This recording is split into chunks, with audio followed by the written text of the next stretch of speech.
Well, my fantasy team is 1-3.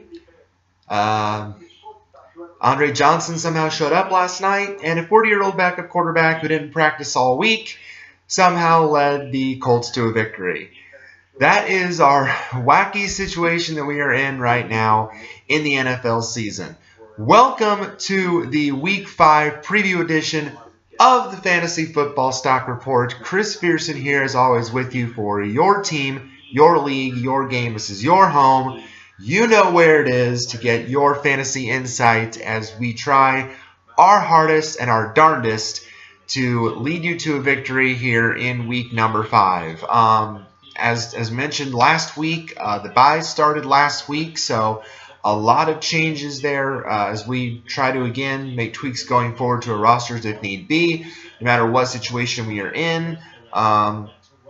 But there are 4 teams on bye this week that you may not have for your teams, and that's Miami, the Jets, Minnesota, and Carolina. So let's talk briefly about each of those. First of all, we got to talk about Miami Dolphins because they are an absolute mess. They fired their head coach, Joe Philbin, which, quite frankly, I was not surprised about because, I mean, come on, you lose 3 straight games. You lose to the likes of, losing the Bills and Jets, really, that's not too bad. But losing to the Jaguars, that's pretty embarrassing, so to say the least. So, and the fact, your offense is not really getting anything going. Your defense is not doing what it's supposed to do. When you brought Ndamukong Suh in, it was just a mess all around. Philbin had to survive the bullying scandal.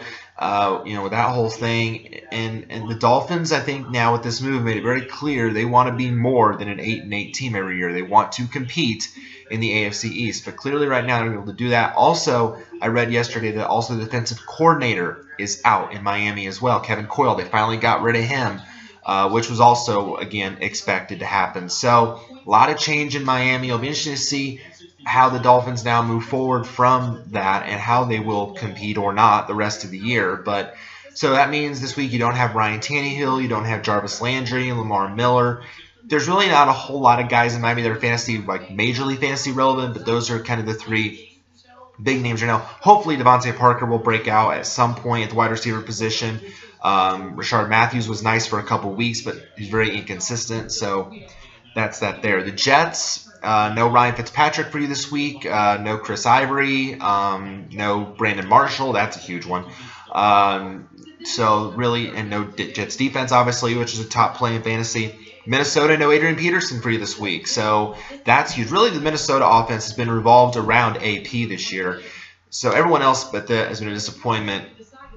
Teddy Bridgewater, as I mentioned, I dropped him a long time ago. Charles Johnson's been banged up and hurt and unproductive. Mike Wallace, Kyle Rudolph, all these guys, you're hoping for a breakout at some point, but it just hasn't happened yet. The offense has been rolled around AP, but you won't have him this week. And Carolina, a lot of weapons there. No Cam Newton, no Greg Olsen this week for you. No Ted Ginn, who's broken out as the top receiving option in Carolina. I picked Ted Ginn up off of waivers last week, so no options there for you. There's no Jonathan Stewart either. So a couple guys, again, big names missing this week, but hopefully we can fill in the blanks and help you guys with some, again, names to watch, matchups to exploit as well. Kind of a different format this time that I've done also in the past, but I feel like it's going to be easier for me to break down matchups a little bit better. I'm going back to the game-by-game format that I used in the past. I think that's going to be, again, a little bit easier to break down. Hopefully it'll be shorter on time. That's not being very lengthy, but I will try to condense it a little bit as well. Instead of going player by player, I think that for me is, again, just kind of easier. So yeah. So let's just go ahead and dive right in. I know a lot of you guys probably been waiting for this video all week. I apologize again for the lateness of this. It has been a very, very hectic week for me at work. It has been crazy to say the least, and it's going to be crazy with the holiday. Again, you guys know this time of year with the holiday coming up, it's going to be getting really, really wild. But again, as always, I will try my darndest to get this video up before Thursday Night Football, and if I can't, it will usually always be done on Friday. So It's not that I'm not making the effort. It's just that I need time. I need time to put together, the research, time during the day. I need to be here. I need, so it's just I got to put the time together to record this and then upload it, because again, the uploading process is very lengthy. So it just takes time. So bear with me, please, for all you that subscribe, watch. I know some of you out there. Just bear with me, and we'll get through this together. So we're all in this together. So, all right, let's talk first about the Thursday night football game last night. Oh my gosh! I mean, the Thursday night games this year have been absolutely outstanding to watch, and it was no different last night with the Colts taking on the Texans. Big game for both teams, obviously. The winner getting a leg up in the AFC South. The Colts already kind of had a leg up on it going in because of the fact that they were already a half game ahead of all the other teams, a half game ahead of Tennessee and a game ahead of both Houston and Jacksonville. So it was huge for both teams to get a win. But now with the Colts winning this game again, they kind of get the leg up on it going forward. And now you realize the Colts, not only with the way they won it yesterday, but the fact of the matter that they, now have 16 straight wins against the AFC South. That is impressive in itself. That's a new record. That beats, speaking of the Dolphins, that beats their record of 15 straight from the heyday of the 70s, when we were just winning buku games all the time. But that's impressive. So that just shows you the kind of dominance that the Colts have had, not only as a team, but against their fellow division rivals. So huge. Again, the concern throughout the week was whether or not Andrew Luck would play, but when we found out that he was listed as questionable on the injury report, and actually so was Matt Hasselbeck, by the way. Both were listed as questionable on the injury reports. That's why I tweeted out and said, well, it's a good thing, the free agent quarterbacks now are on speed dial, looking at their telephones, seeing, am I going to get a call from the Colts today? But then they re-signed Josh Johnson, and then we heard the talk that maybe Matt Hasselbeck wouldn't even make it through the entire game because A, he hadn't practiced all week, B, he was getting IVs for a bacterial infection. Yeah, I know, sounds nasty. So we didn't think he was going to make it through the whole game, but I love what I saw during the post-game interview last night. And I don't know if you guys saw it, but if you get a chance, if it's on YouTube, watch it. He was just so emotional and, and said, and I love the line, he said, I had nothing left. He put it all out there on the field of what he had to make it through that game. And he just said for some reason, he didn't know why, but he was just so emotional. And I love that. I love the fact that Matt Hasselbeck is a Colt. I'm so proud. He is one of the best backups in the league, if not the best. I mean, because, yeah, he might not take a lot of deep shots down the field like most quarterbacks nowadays do. But you know what? His style, it works, It reminds me a lot of Alex Smith. Alex Smith is not a deep ball quarterback, but you know what? Now that, he has a threat now in Jeremy Maclin. Colts have one in T.Y. Hilton. But you know what? His dink and dunks still work, and they still win football games. And that's exactly what Hasselbeck had to do last night, and it worked. And not only that, did he have a great game, but he was held by the fact that the Houston Texans, speaking of teams that are a mess, the Houston Texans are so undisciplined, so dysfunctional. It's no surprise to me they're on Hard Knocks because they are just the epitome of, just terrible. I mean, really bad. I mean, outside of Arian Foster and DeAndre Hopkins, they have no offensive weapons in Houston. Well, they might have found one last night with Jalen Strong, who had 2 touchdown passes and might be a sneaky waiver pickup the rest of the season. But my goodness, outside of those guys, there is no other offensive talent there in Houston. And the defense, penalty after penalty after penalty. The secondary is so undisciplined. What did Kareem Jackson have, 3 pass interference penalties, several personal foul penalties on the defense? I was tweeting during the game last night, and I'm like, and I think it was Dan Dockich that, an Indianapolis radio host that tweeted out, the Texans, how dumb can you be? And I responded, undisciplined and dysfunctional. That's what they are. It was just unbelievable that the Colts were basically, in a way, you don't want to say that they were gifted the victory because they really had to earn this because Brian Hoyer played his butt off. And by the way, I also want to say that Brian Hoyer should be the quarterback in Houston for the rest of the season because Ryan Mallett Ryan Mallett was doing nothing for that Texans offense, okay? You weren't probably playing Ryan Mallett in fantasy anyway, but he was doing nothing in reality for the Texans offense. No points in the first half. And then Brian Hoyer comes in on a fluke, no less, because they thought Ryan Mallett was hurt, which he might have been a little woozy. And then Brian Hoyer comes in and just takes over the Houston offense. And Mallett wanted to come back in the game. Wouldn't let him. Oh, and same with Arian Foster. And Arian Foster and the cooler to Gatorade. I mean, what?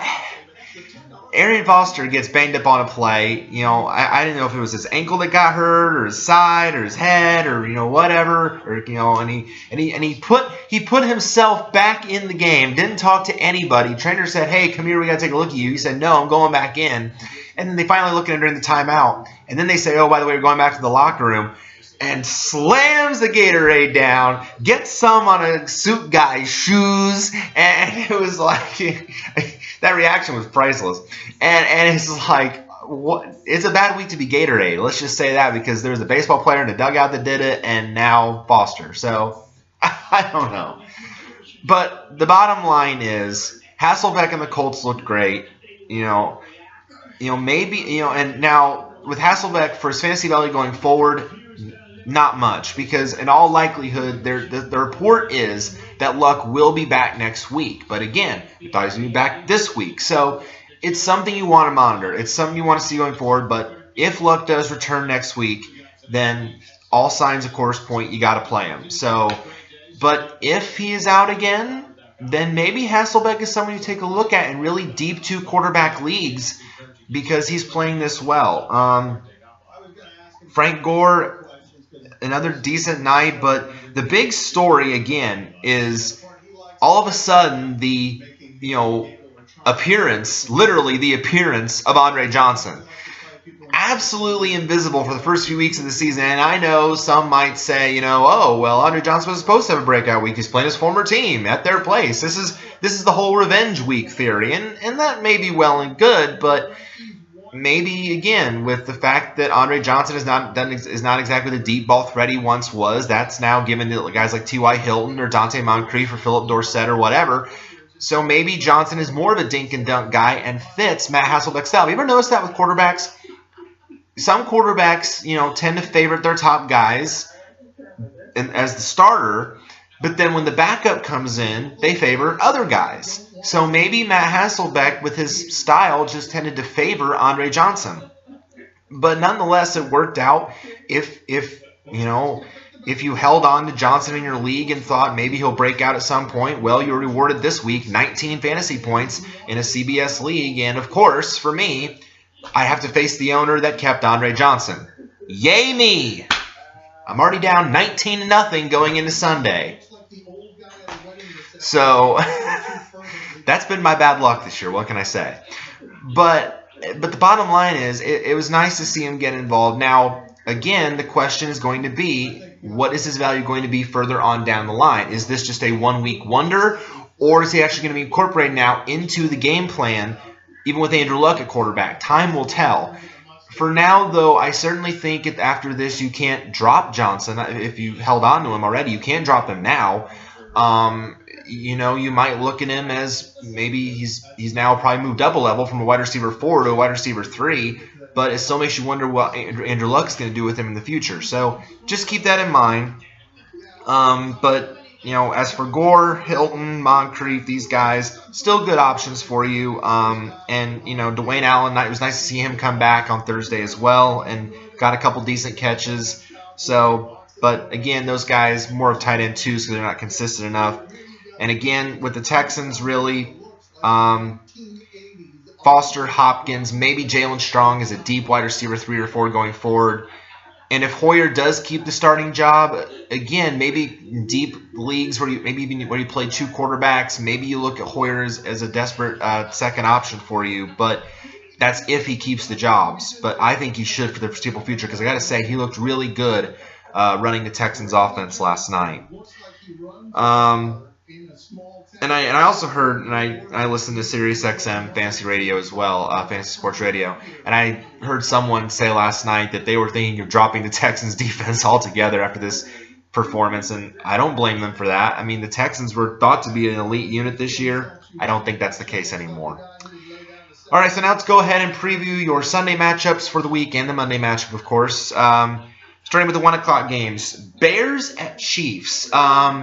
This is actually a battle of actually two of the lowest, I think it is the two lowest scoring offenses in the NFL. So this game, there might not be, but then again, the defenses aren't exactly flashy, although Kansas City's defense is a little bit stronger. As we know, Chicago's defense is nothing to be impressed with. But I will say about the Bears, it is nice to have Jay Cutler back. The offense is definitely so much better with him under center, being healthy. And again, I will never understand why Jimmy Clausen was kept as the backup over Josh McCown. I will never understand that. And now McCown's having at least decent success in Cleveland. I will never understand. For gosh sakes, Josh McCown won the starting job over Johnny Manziel. I mean, I will never understand why Chicago, Josh McCown should just hold up a sign in, one day, if Cleveland ever plays Chicago, or just hold up a sign that says, "Hey, miss me yet?" So that would really troll them. So for the matchup this week for the Bears players, Cutler, I'm going to give him 3 stars out of 5. Decent matchup if you don't have, say, a Cam Newton this week. I'd only probably play him, I wouldn't use him to replace like a Tannehill or a Fitzpatrick, but again, at least better with him under center. This matchup going to Arrowhead is tough. Matt Forte, you're starting regardless. I mean, you might be worried about his numbers a little bit, but you can't afford to sit Matt Forte. He's just too productive in the Bears offense. He's a 5-star for me. Now, the big concern with Chicago this week is the health of Alshon Jeffrey. Is the hamstring going to be, fully healthy? Is it going to be a full go? And, the Bears need him back in the offense. They need, because clearly Eddie Royal is not an answer. He's not getting, enough looks. He's not being consistent enough with what they have behind Jeffrey. He's really their only top option. So if he plays, I think he's a 3-star guy out of 5. Oh, maybe like a what the heck wide receiver 2 or 3. It is going to be, again, that tough matchup, but he's definitely a better producer with Jay Cutler back in the fold. And then tight end Martellus Bennett. I like Martellus Bennett this week because, again, it's going to be, if Chicago gets to the red zone, they're going to look for Bennett in the end zone. I like that. I think both tight ends, obviously, to me, Martellus Bennett and Travis Kelce of Kansas City are great starting options this week for you. Kelce's an obvious tight end 1. He has been all year, so you're not going to sit Travis Kelce, And Martellus Bennett, I love what Martellus Bennett said this week. A couple tight ends this week made some really interesting comments. One I don't agree with and one I do. Dwayne Allen of the Colts. And while, I like Dwayne Allen, he's a decent player, but he gets banged up all the time so he's hurt. He had an ankle issue, so just came back this week. He said, I forget where he said it, but he said that I am a dominant tight end. No, you're not, okay? You're not an elite tight end 1, okay? You're not Gronk. You're not Travis Kelce. You're not Tyler Eifert. You're not used to be Jimmy Graham in New Orleans. You're not those guys yet. You're not at that level, okay? Yes, you're in a good offense, but you have another tight end that's on the field with you. You're sometimes more of a blocker than anything. You're not Gronk right now, Dwayne Allen. You're more like Vernon Davis, okay? Because you are not at that level yet. I don't understand where he got that comment from. I don't know. Now, Martellus Bennett made a very interesting comment, and I sort of understand where he's coming from, and in some respects, I don't know. He basically compared Jay Cutler to Jesus, and I'm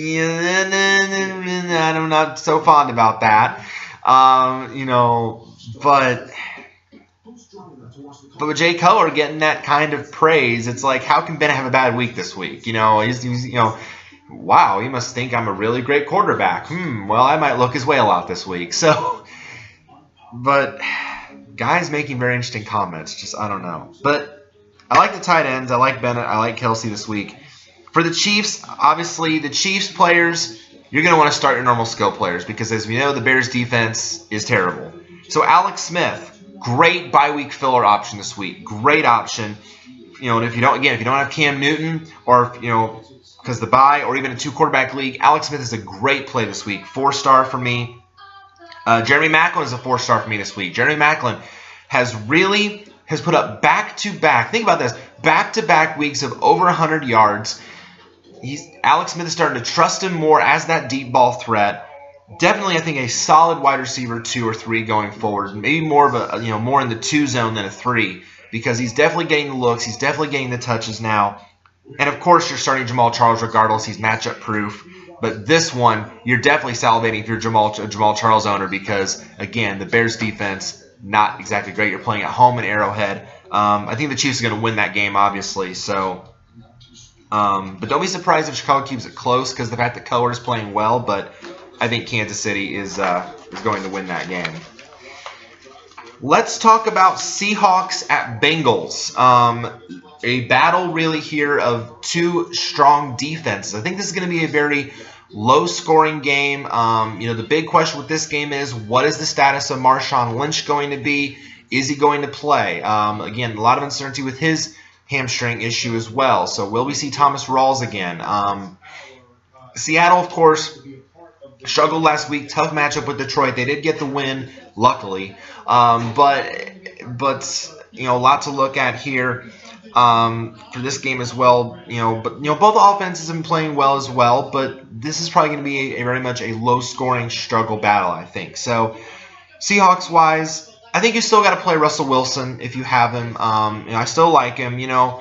It is tough to play on the road, especially in Cincinnati. That is a tough place to play, but Russell Wilson just finds ways to make plays. I mean, he pulled off so many escapes against Detroit. He looked like Harry Houdini. I mean, the way he was just making plays, getting out of the pocket, avoiding like 2 or 3 sacks to make throws down the field, whether it was to Doug Baldwin or Jermaine Kearse, or whoever it was. He even got one to Chris Matthews. You remember Chris Matthews? What he did in the Super Bowl? Yeah, that Chris Matthews. I'm like, oh, Chris Matthews, welcome back. So it was just amazing to see him play so well. I think he's still a good option for you. Don't be afraid to sit Russell Wilson. I'm sure the Bengals defense will get some sacks on him, which doesn't make the Bengals DST a very bad play, by the way. But still, I think he'll find a way to make things happen. Now, as long as Marshawn Lynch plays, obviously you've got to start him. I mean, he's just too good. He actually, in the warm-ups last week, he was running. He looked really good. So I think they only did that for more precautionary reasons. But if Marshawn Lynch is out again this week, then Thomas Rawls for me is more of an RB3 or a flex. He doesn't have he did have the one good week of over 100 yards, but then regressed again last week because of the tough matchup. This presents the same challenge. So for me, Rawls more of an RB3 or a flex if he plays, but otherwise, if you have Marshawn Lynch and he plays, you got to roll with him. Doug Baldwin for me is more of a 3-star out of 5 wide receiver. Here's the thing about the Seahawks receiving core. They're very touchdown-dependent guys. There's really not one guy that has stepped up and emerged as the top option. And it might be Doug Baldwin by default, but, you're going to have weeks with him where he goes off with, with a touchdown or he doesn't really do much at all. So that's my concern with him. He's definitely the top option, but he's usable. More of a wide receiver 3 or a 4 if you're desperate, if you don't have an option this week at wide receiver. The other guys, again, I mentioned Jermaine Kearse, Chris Matthews. They're more of a throw the dart at the wall, wide receiver 4, wide receiver 5 option because you don't know what they're going to do on a weekly basis. And then Jimmy Graham. And we got to be a little bit concerned about Jimmy Graham because, he is quickly kind of fading into oblivion. He's no longer the tight end 1 that you drafted. I mean, the Seahawks are slowly trying to increase his role, it looks like. But, he's not getting as many looks. He's complained about his workload. That's another big thing this season, by the way. Guys complaining about not getting enough work. Jimmy Graham, DeMarco Murray is another prime example in Philadelphia. I'm not getting the ball enough. There's so many guys complaining I don't get the rock. Well, Jimmy Graham is another prime example of that. So, for me, more of a tight end 2 than that elite tight end 1 option, but certainly still usable if you have no better options at tight end. For the Bengals, yes, obviously starts with Andy Dalton. And yes, Andy Dalton has looked impressive in the first half of the season. Obviously, the Bengals are 4-0. They're undefeated. They've looked strong all year. And he has certainly been hot and has not gone too bad, Andy, yet. But this is a very risky play, obviously, because, again, you're going up against that Legion of Boom secondary. It's so tough. You know Richard Sherman's going to be all over A.J. Green in all likelihood, so that will, lower his expectations this week. So very, very risky play for me for Andy Dalton. Even in 2 quarterback leagues, it might be very risky to play Andy Dalton. Unless you don't have better options at quarterback, you're probably best to leave him on your bench. But just be aware that he might not even hit double figures this week. So just be aware of that. But if you have no better options, roll them. Maybe you roll them out there and to see what happens. Running backs, Jeremy Hill, Gio Bernard. I actually like Giovanni Bernard a lot more this week than I do Jeremy Hill. Again, you probably can't afford to sit Jeremy Hill, but that tough front four of Seattle, very difficult. I do have Jeremy Hill as a 4-star guy, but again, just temper expectations because that is a tough front four. Oh, by the way, Dalton, I have a 2.5-star guy because, again, risky play. But Gio Bernard, I think I have him on the same level. I really, really like Gio Bernard as an RB2 or a flex play because, again, I think dink and dunks are going to be the common theme here against Seattle. I think, he has the opportunity to break one out and really, again, you guys know I love these dual threat running backs, and I really think that Gio Bernard could have a big week in store this week. I mentioned A.J. Green again. Bit of a bust alert. You probably, again, can't afford to sit him but he's still a top option, 4-star guy. But with Sherman on him in that secondary, it's going to be difficult. So just keep that in mind. But don't expect the big production you normally get from him unless he somehow makes a play on him. But again, you probably can't afford to sit him. Any wide receiver outside of A.J. Green is more of a 2-star guy. Marvin Jones, Mohamed Sanu, these other options are in Cincinnati. They're very touchdown dependent wide receiver 3 or 4s. And Tyler Eifert, I have Tyler Eifert, tight end 1, always worth a look in the red zone. You know where they're going to look if they get close. Tyler Eifert's going to be out there. He's going to try to get open. So yes, still roll with Tyler Eifert, still a 5-star guy in my book. Washington at Atlanta.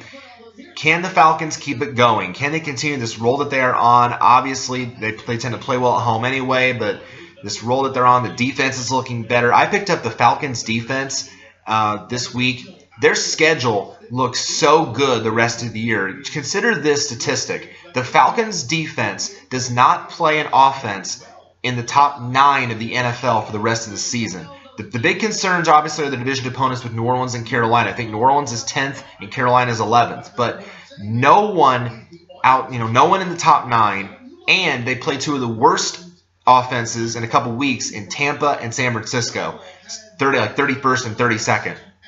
So if you need a defense that can help you long-term rest of the season, take a flyer on the Falcons defense. I think they will be with a very good schedule. I think they could really help some owners out going forward. And this is a great matchup too, going up against Washington, because again the playmakers here aren't exactly there. So let's start with the Falcons.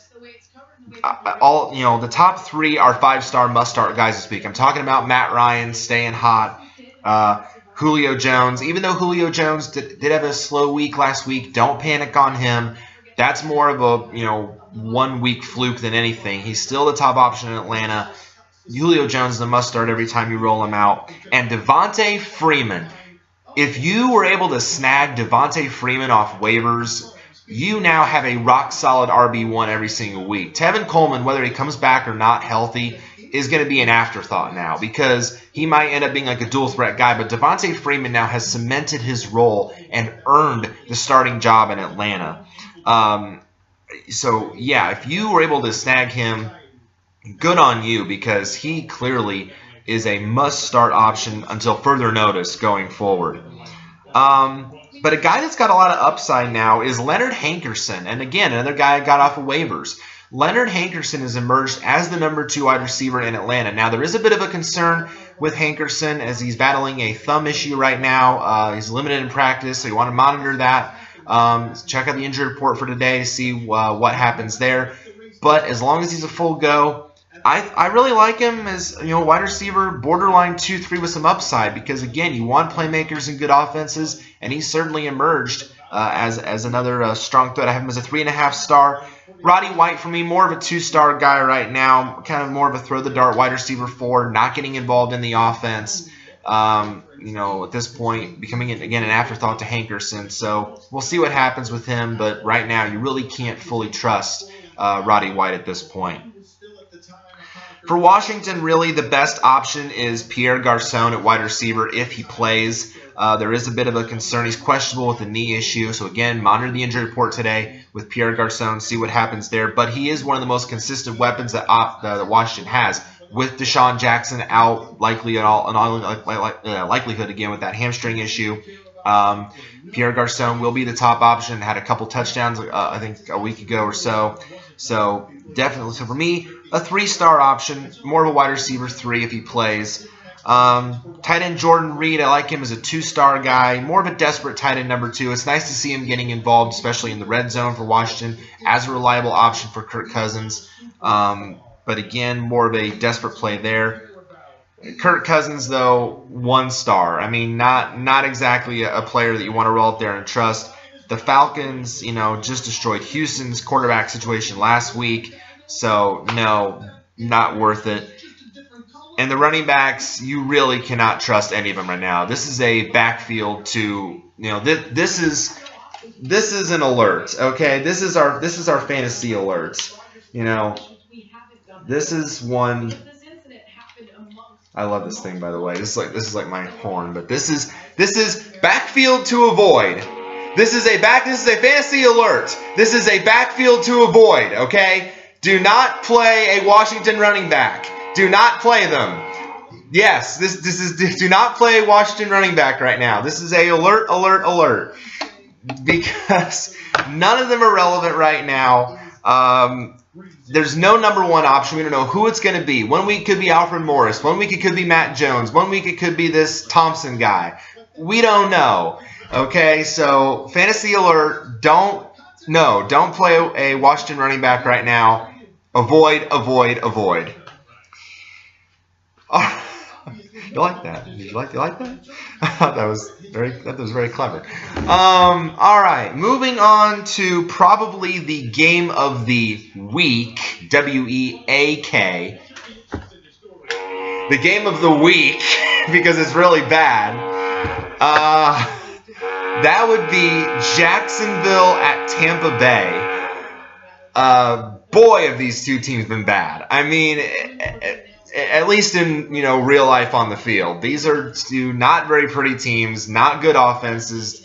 Jacksonville at least has some semblance of a defense because they can get to the quarterback, but Tampa, just ugly to watch. But for fantasy purposes, there could be a lot of points in this one because the defenses are so bad. So in reality, it might be, two bad football teams. Okay. But because both of them are so bad, for fantasy, it could be good. So that's why we like fantasy in this regard, because if we have some of these guys, they could break out and produce. So for the Jaguars this week, I know again that I have been very low on TJ Yeldon, but I tell you what, I'm going to rate him 4 stars. If he cannot break out this week and have a good week, I don't know what to think of him moving forward. I don't know if he ever will break out. Jacksonville running backs have been much as a bust as Cleveland quarterbacks. I mean, it has been just so painful to see the number of running backs after Maurice Jones-Drew, I might add, go through Jacksonville and struggle. But that's why they drafted TJ Yeldon, to be that guy. So hopefully this is the week he breaks out. So if you want to roll the dice as a running back too with some high upside, take a shot on TJ Yeldon. I hope it will pay dividends. I hope that this is the week that he finally breaks out. I also like the Jaguars wide receivers this week. Allen Robinson, the Allen duo. Allen Robinson, Allen Hurns. I like both of these guys as 4-star guys. I think they're both going to have productive days as wide receiver 3s. However, the question is going to be which one of them is going to score the touchdown, because usually you rarely find an occasion where both receivers have a touchdown. But that might happen this week, considering it's a good matchup for them. So the risk is yours to take, but But I think if you have one of these guys, whether it's Robinson or Hurns, I think you can plug them in as wide receiver 3s and reap the benefits. I think the opportunity is definitely going to be there for you. And Blake Bortles at quarterback this week, sleeper of the week.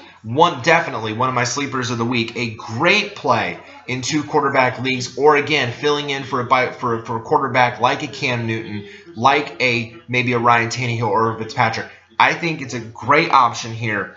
Great play. 3.5 stars for me this week. Maybe even borderline close to a 4. I think really he is a very, very dangerous sleeper play this week. For the Bucks, again, at running back, you're hoping that this is the week that, and Doug Martin had a great week last week. And you're hoping, again, that his production is going to be one that's going to stick going forward at running back. I have him as 4-star this week. You're really hoping, and yeah, Charles Sims is going to cut into the passing work, but that's what Charles Sims is. He's not he is a dual threat back. He's not going to be, so there's concern that maybe touchdowns, opportunities will be taken away from Doug Martin, but Doug Martin's still going to be asked to produce. So, this should be a good back-to-back week. Again, a high upside RB2 running back. If you have both TJ Yeldon and Doug Martin, play them both. If you have no better options at running back, if you don't have a true number 1, if you can play both TJ Yeldon and Doug Martin in that same matchup, play them both. I think you will definitely, again, reap the benefits of that. Mike Evans, again, you're hoping Mike Evans at wide receiver is a 4-star option this week. He's still the top option there for Jameis Winston. The chance is there for a big game. But the dud last week in his first game back didn't help matters. More of a wide receiver 2, but you're hoping for the breakout moment. So, and again, if it doesn't come this week, I don't know when it will. Vincent Jackson still a good play this week. Still, more of a 3-star though. Game flow is really what's been hurting Vincent Jackson, but the upside's still there as a strong wide receiver 2 or 3. So I think you can still put him in. Jameis Winston, 3-star. Maybe a deep QB2 league. Recommended for him. Not exactly an elite must-start play. He needs to cut down the turnovers, and of course needs to get Mike Evans involved, but the opportunity's still there. It's still there for a decent week. And I mentioned Charles Sims, 2.5 stars out of 5, just because, again, he's more of the passing down back role. He's more of a desperate RB3 or a flex play for me this week, but not a great option. All right. Here is probably the offensive shootout game of the week. Saints Eagles. Yes, I know, and I know that might sound crazy, but,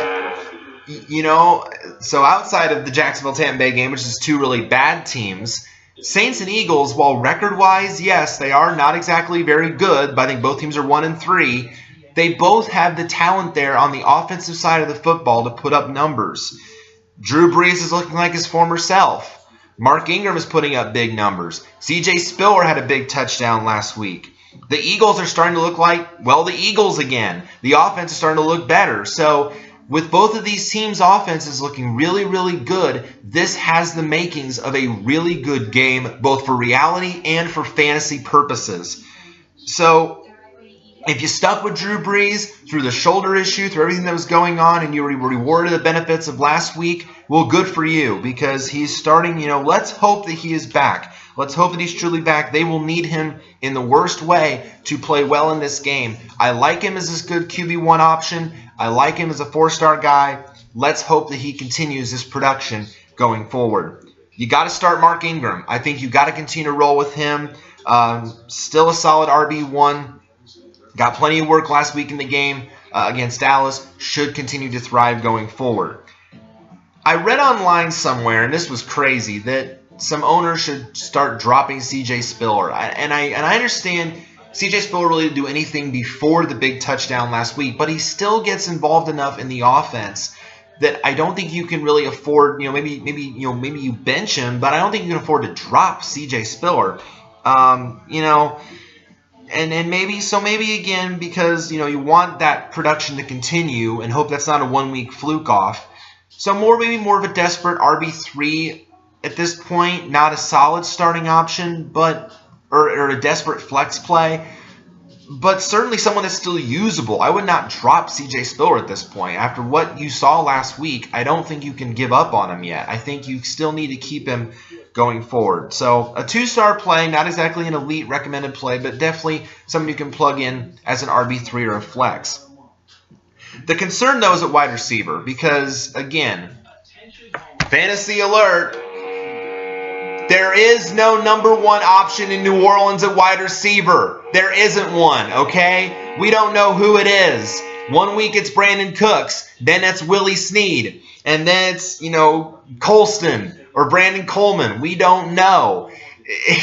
I mean, we don't know what's going to happen. So if you own any of these guys and you hold on to them, the chance is there for a touchdown, but that's the thing. These guys are touchdown-dependent wide receivers. There's too many mouths to feed. It happens in a lot of offenses. If there's no number 1 guy, you got, it's like hungry hippos. You got, feed me, I'm Marcus Colston. I'm Brandon Coleman. I'm Willie Snead. And you got everybody clamoring over the marbles, for the little mini footballs in this case. I want the ball. I mean, who do you go to? So,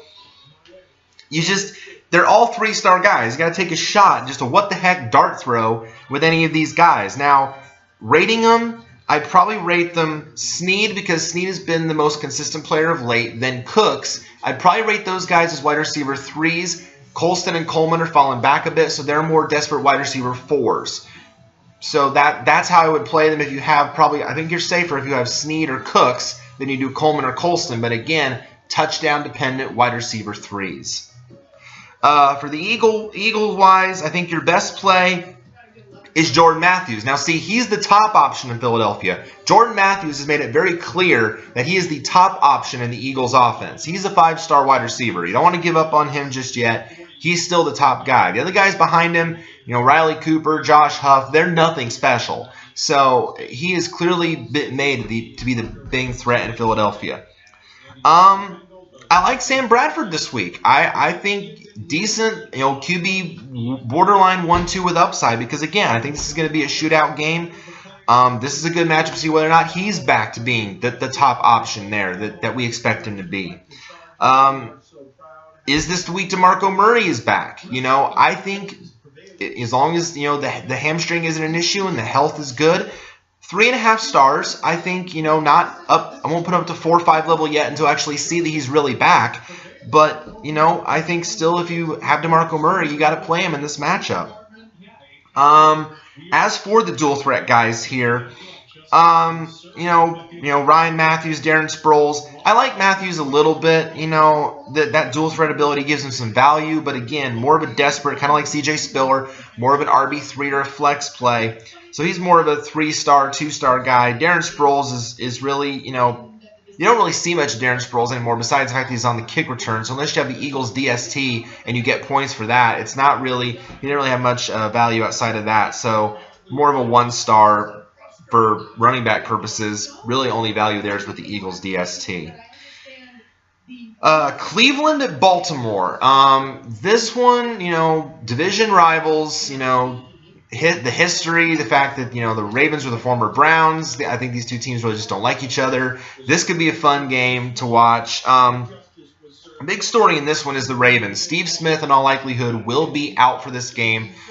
He will not play with the back fractures, so that's going to be, obviously, if you're a Steve Smith owner, either put him on your bench or you drop him for other options going forward, something like to that effect.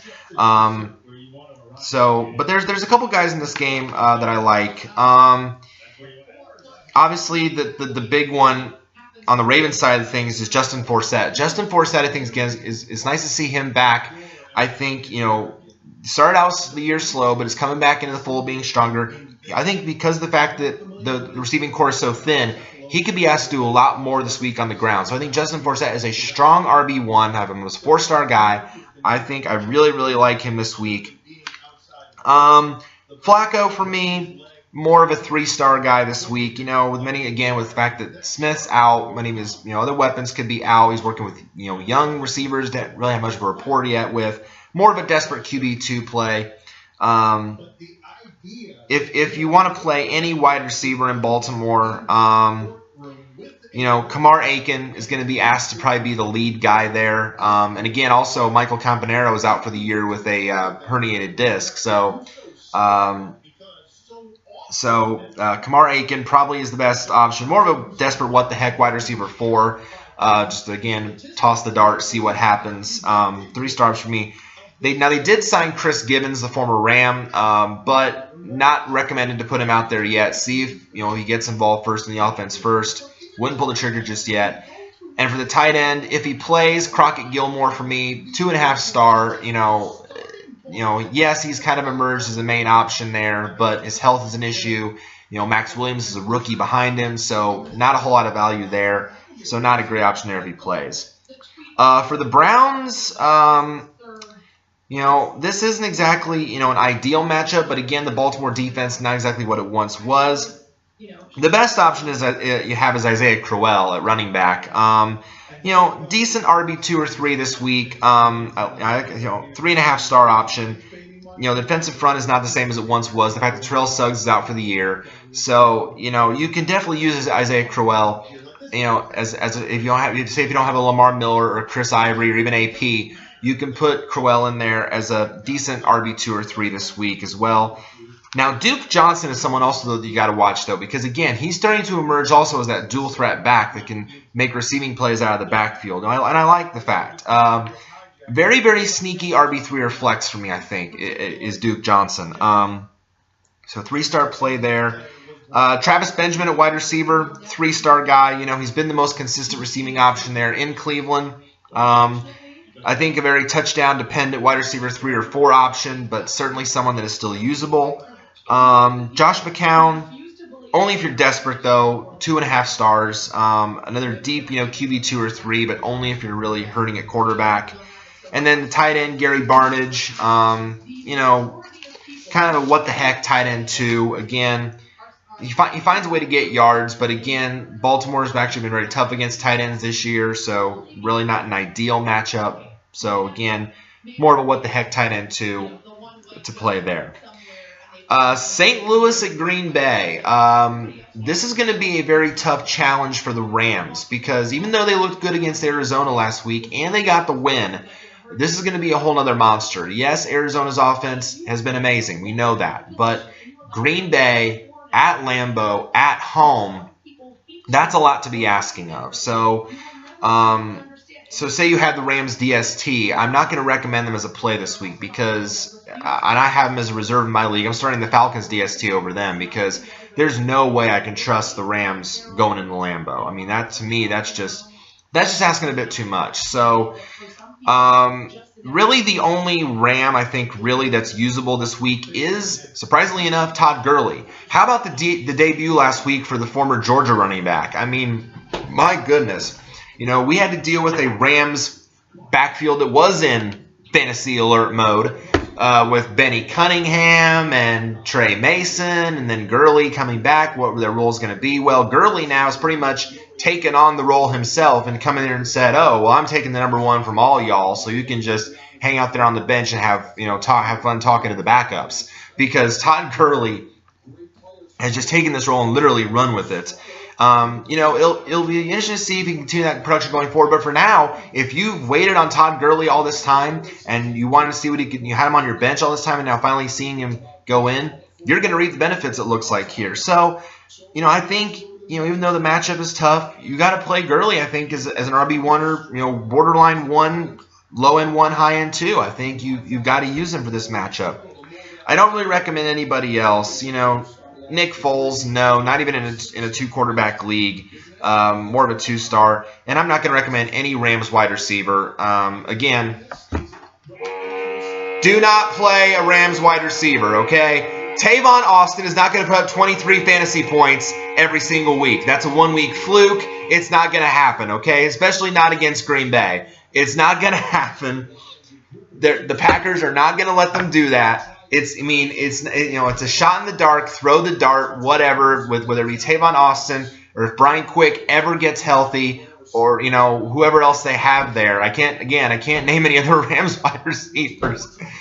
So just let Chris Gibbons go. So it's just you're not going to play a Rams wide receiver this week. But the Packers, you're going to play your Packers, especially at home. You're going to play your Packers. Aaron Rodgers must start. Even though the Rams are going to present a challenge to him, you got to play Aaron Rodgers. Randall Cobb is a must start.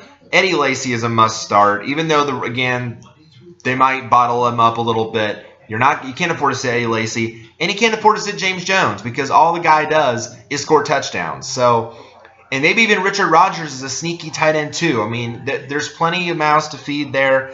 In all likelihood, Devontae Adams will be out again. You want to monitor that, but in all likelihood, he's not going to play. So again, maybe Ty Montgomery as a sneaky deep wide receiver 3 or 4. But yeah, you've got to play your Packers this week. They're probably again they're red hot. They're at home. You got to play your Packers. Buffalo at Tennessee.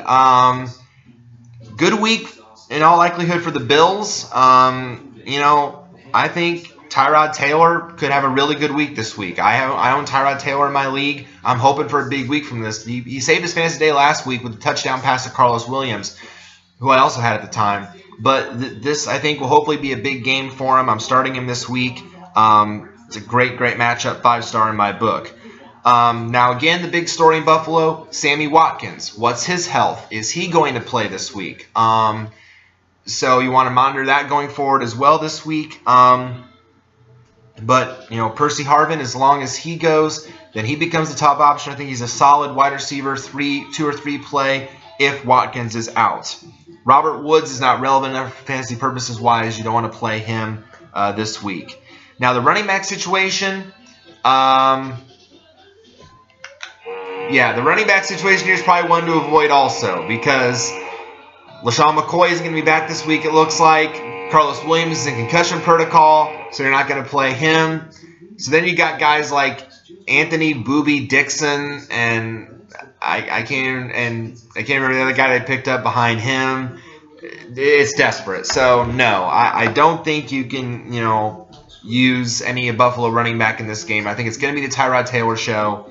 And Charles Clay at tight end could be a very usable tight end too as well. So he's very touchdown dependent, yes, but if Watkins is out, you got to look to other guys to throw the ball to. So I think definitely very usable there.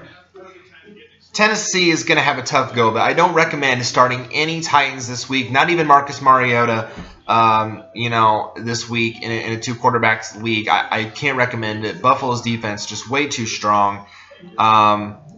Kendall Wright, more of a desperate wide receiver 4 this week. Not a recommended play with a tough matchup. And again, the Titans backfield, we don't know. We don't know who the number 1 is. We don't know. Don't play a Titans running back. No.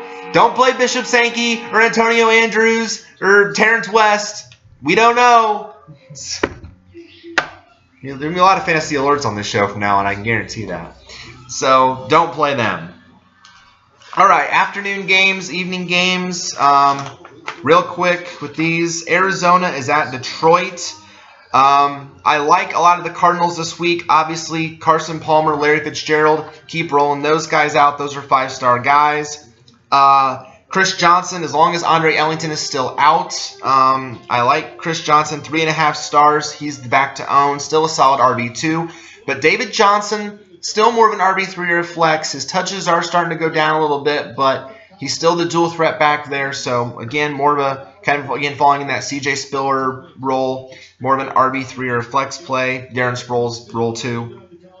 And John Brown. I like John Brown this week as the clear number 2 option in Arizona. Michael Floyd's role is decreasing, so I like him. 3.5 stars this week. A solid wide receiver 3 play this week. For the Lions, this is another tough matchup, but, you can't really give up on Calvin Johnson just yet. I still own him in my league. I'm not giving up on him. I have 3 Lions on my team, even though they're 0-4, but they're still putting out decent output. I still like Calvin Johnson as a 4-star guy, even though the secondary is going to be all over him in some respects. He'll still find opportunities. For me, Matthew Stafford, 3 stars. Hard to trust this week against another tough defense, so not a recommended starting option. Amir Abdullah, 3-star. Hopefully this is the week, again, with Joy Bell likely out, this will be the week that he breaks out. Bless me. Golden Tate, 3-star, more of a wide receiver 3, given this tough matchup. Theo Riddick is more, again, of a desperation RB3 or flex, just not relevant enough. More of a 2-star guy. New England at Dallas. This could be a fun game. You're starting most of your Patriots. Tom Brady, Deion Lewis, Julian Edelman, Rob Gronkowski. Must-start guys regardless of matchup for you. Deion Lewis is a high RB2 in my book for me. Nice to see him getting most of the workload in the New England backfield. Danny Amendola for me is more of a wide receiver 3. A nice security blanket to have.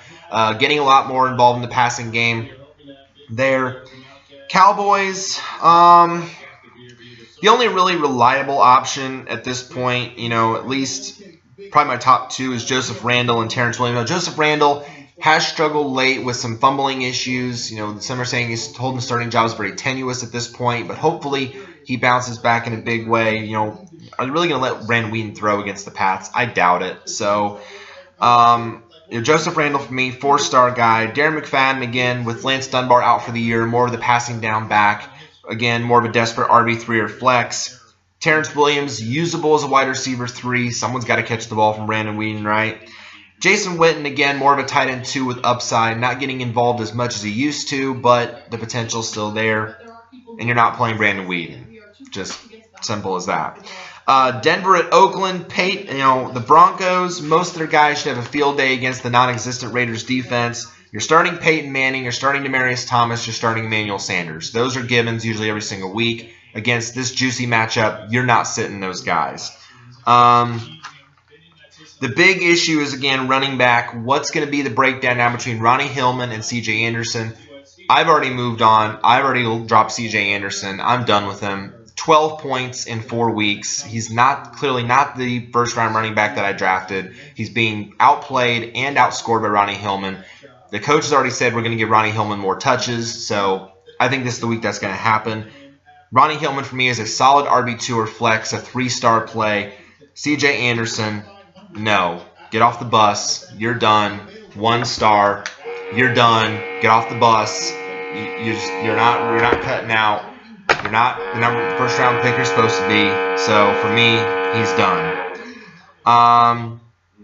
As for the Raiders, best player probably this week is Latavius Murray at running back. More of an RB2 though, because the Denver defense is very strong. Still a 4-star guy. He'll get his chances, but again, more of an RB2 than an RB1. Bust alert this week for Amari Cooper because Aqib Talib is going to be all over him. So still a solid 3-star option, but again, more of a wide receiver 2 or 3 than his normal wide receiver 1 because, again, the fact that tight coverage is going to be on him. So just be aware if you have Amari Cooper. You probably can't afford to sit him if you have no better options, but just be aware that there's a bust alert potentially with Amari Cooper. Which could mean a good opportunity for Michael Crabtree. So if you have Michael Crabtree, I think he's a good sneaky wide receiver 3 sleeper option. I wouldn't recommend playing Derek Carr. More of a desperate QB3. I don't really see the opportunity there for him. Sunday night game, San Francisco at the Giants. I like the Giants players this week. San Francisco's defense, nothing special. Eli's on fire. I think a great option this week against the 49ers. I think he's a 5-star play. Rashad Jennings. I also read in that same article about wanting to drop C.J. Spiller. Someone said they should drop Rashad Jennings. I wanted to slap that article in the face.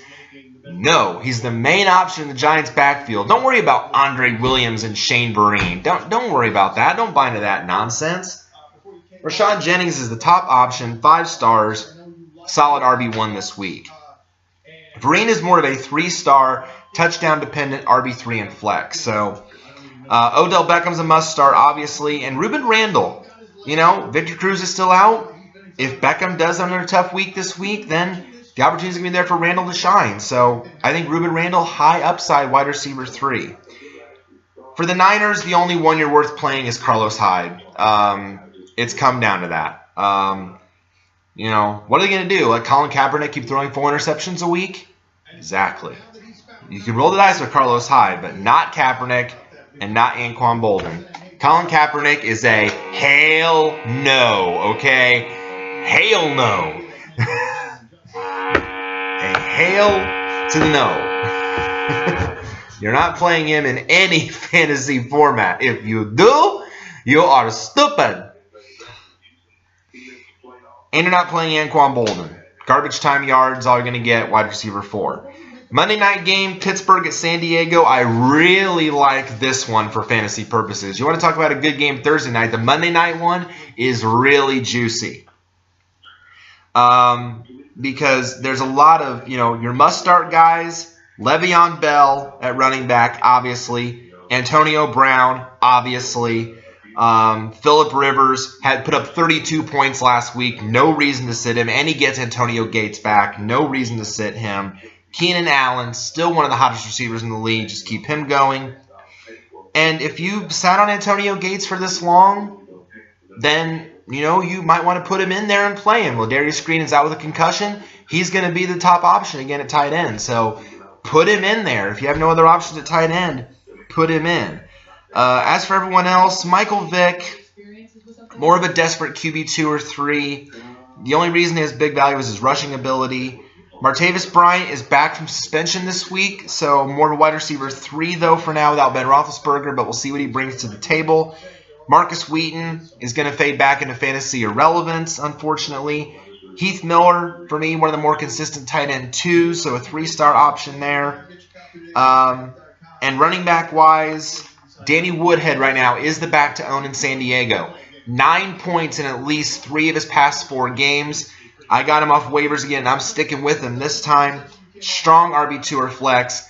Melvin Gordon you can't rely on right now. He's been too terrible of late. Consistently outplayed by Woodhead. You might not be able to afford to drop him. I did, but you might not be able to afford to in some circumstances. But for now, you can't play Melvin Gordon. More of a 2-star guy. All right, guys. That's all I got this week. That is it for week 5. Good luck this week. Go out there and get a victory. Again, again, bear with me for the lateness. I apologize for that, but I try as hard as I can to get this up to you as soon as possible. Again, as always, leading up to Sunday, if you have any fantasy dilemmas you're facing, questions, any concerns, anything at all, please feel free to hit the comment box below. I always check my Gmail, as always, leading up to the week to see what you guys are posting. So let me know. Again, thank you for your support. Thank you. Go out there and get a win. And we will see you again next week for the Week 6 edition of the Fantasy Football Stock Report for your team, your league, your game, your home. Thank you, and good luck.